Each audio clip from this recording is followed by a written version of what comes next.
اعوذ باللہ من الشیطان الرجیم بسم اللہ الرحمن الرحیم۔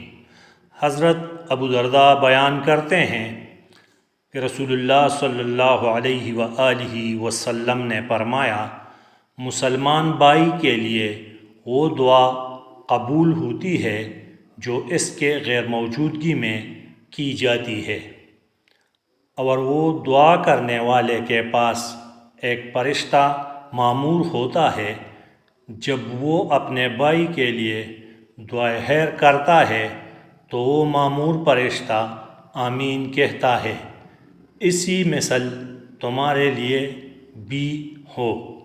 حضرت ابو ہریرہ رضی اللہ عنہ بیان کرتے ہیں، رسول اللہ صلی اللہ علیہ وآلہ وسلم نے فرمایا، بندہ جب تک کسی گناہ یا قطع رحمی کے بارے میں دعا نہ کرے، اس کی دعا قبول ہوتی ہے بشرط یہ کہ وہ جلد بازی نہ کرے۔ عرض کیا گیا، اللہ کے رسول، جلد بازی سے کیا مراد ہے؟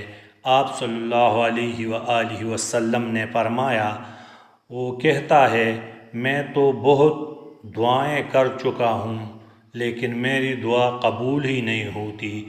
اسی صورتحال میں وہ مایوس ہوتا ہے اور دعا کرنا چھوڑ دیتا ہے۔ والسلام۔